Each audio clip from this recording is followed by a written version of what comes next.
beloved, Boss Mike, Cervera.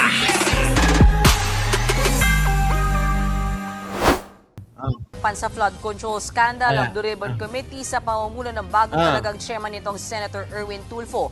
Eto na ho yung bagong Blue Ribbon na committee chairman na naitalaga. Sino? Si Erwin Tulfo. Wala daw pagtatakpan. Paano ngayon ito? Pasok! Wala raw pagtatakpan sa flood control scandal ang Blue Ribbon Committee sa pamumuno ng bagong talagang chairman nitong Senator Erwin Tulfo. Anya, lahat ng senador ay miyembro na raw ng komite at pwedeng magtanong kahit pa raw magsawa sila. Muli ang aking report. Sa pagkakaupo ni Senator Win Payag ba kayo sa sinabi ko? Wala ni isa sa dalawa. Tama si Leticia Buencamino. Wala ni isa sa kanilang dalawa ang may prinsipyo. Kaya itong kabubuhan ng mga DDS talaga na pinalalabas nila, hero si Jinggoy Estrada, mga putang ina nyo! Diba? Mga putang ina nyo! Kundi ba naman kayo mga bobot, isa't kalahating mangmang nasabunutan na ba si Marcoleta? May bingador mamaya, may bingador mamaya. Doon natin talaga yan. Nako! Gatchalian bilang Senate President pro tempore at Acting Senate President, muling nagbalasahan ang Senado. Pamumunuan na ni Senator Erwin Tulfo ang makapangyarihang Blue Ribbon Committee. Pinalitan niya si Senator Pia Cayetano. Nireschedule din ni Tulfo sa Lunes ang bukas sanay nakatakdang flood control investigation. Hindi po natin pinakancel dahil gusto natin i-cancel. Kaya lang po natin minove kasi to give time, bibigyan po natin ng notice lahat po ng members ng Senate ngayon. Ayon kay Tulfo, inimbitahan naman sila sa pagdinig sana bukas pero bilang guest lang. Kaya sa kanyang paumuno, lahat daw ng senador, majority man o minority bloc, miyembro na ng Blue Ribbon Committee. Kita nyo mga kababayan ko, yan si Chis Escudero. Mga kababayan, LB, sino pa? Si Dela Bayasi, di ba? Mga kababayan, isipin yung maigi, Na-appreciate natin yung ginawa ni Chis Escudero. Walang pagkakaiba sa ginawa ni Judas. Diba? Anong ginawa ni Judas? Nung binenta niya si Kristo. Diba mga kababayan na-realize niya yung pagkakamali niya? Nagsisi siya. Anong ginawa niya sa sobrang pagsisisi niya? Hindi niya kinaya. Yung kinahinatnan ng pagbebenta niya, pagkakanulo niya kay Kristo, ayun, nagpakamatay. Di ba? Itinali yung leeg sa puno, mga kababayan. Di ba? Tapos tumalon, ayun, binigti niya yung sarili niya.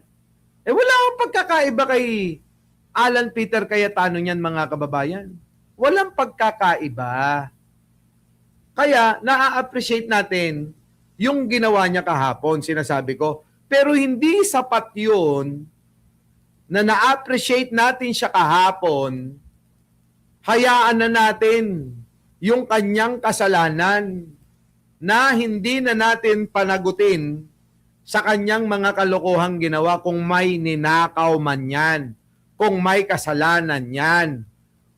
Kailangan managot yan, mga kababayan. Yun ang bilin ni Pangulong Bongbong Marcos. Wala ni isa ang dapat na maabsuelto, di ba? Dahil sa impluensya. Wala dapat kahit pinsan ka pa, Martin Romualdez. Nawala na nga yung mga basher natin kay Martin Romualdez, Dati pinuputakti tayo dito, anti-Martin, di ba? Puro kapag sinabi ko na Martinico, galit na si Evangeline Camilosa. Di ba Ang Hilito Untalan, LB, Miss Aw, Dayan Asuncion, pagka binanatan natin si Martin noon, ang dami ng mga, Charlie Whiskey, pasensya ka na. Pag Charlie Whiskey, kailangan nating gumamit muna ng salita ng kabila. DDS ang mga nagmumura eh. Hindi na nila tayo maintindihan. Hindi ako pala mura, alam nyo yan. Hate na hate ko yan. Alang-alang, para sa pakikipaglaban at matauhan ang mga putang inang yan, kaya tayo nagmumura para mapakinggan tayo. Di ba? O ngayon, tignan mo, apektado sila. O, kita mo, may death threat na tayo sa kanila. Ibig sabihin, epektibo. Napapakinggan na tayo kasi ginagamit na natin yung lengguwahe nila na pagmumura. Di ba? Ano, ha? Hindi nga ako galit. Bakit naman ako magagalit kay Ninong Martin? Niregaluhan nga ako niyan eh. Oo. Hindi ako galit kay Martin ha, kay Ninong Martin. Hindi ako galit. Sige, tuloy. Ito ngayon, yung bagong Blue Ribbon, lahat po kami members na. Para wala na pong question. Lahat yan, sila Senator Pia, sila Senator Marcoleta, they can all attend. Even Senator, former Senate President, now Senator Cayetano. Tangina! Ang lakas mang-asar ni Erwin! Ang lakas mang-asar ni Erwin, mga kababayan. Former Senate President ka na raw. Oy! Tangina, narinig nyo? Oo. Even former President, former Senate President. Teresita, narinig mo ba yon? Sabi! Eto. Even Senator, former Senate President, now Senator Cayetano,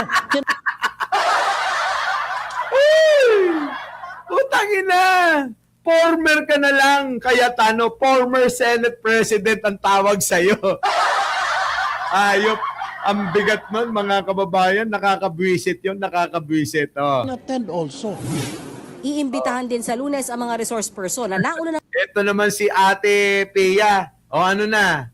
Tanginan yung dalawang magkapatid, maniwala kayo. Oo, hindi na kayo mananalo. ang ipinatawag ni Senator Pia. Kabilang dyan si dating House Speaker Martin Romualdez at ang umano'y 18 bagman ni Zaldico.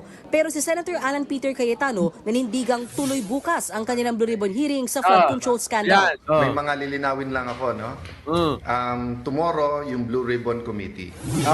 Si Senator Rodante Marcoleta naman na kasama ni Cayetano sa Facebook Live may patutsada. Huwag po kayong kukurak.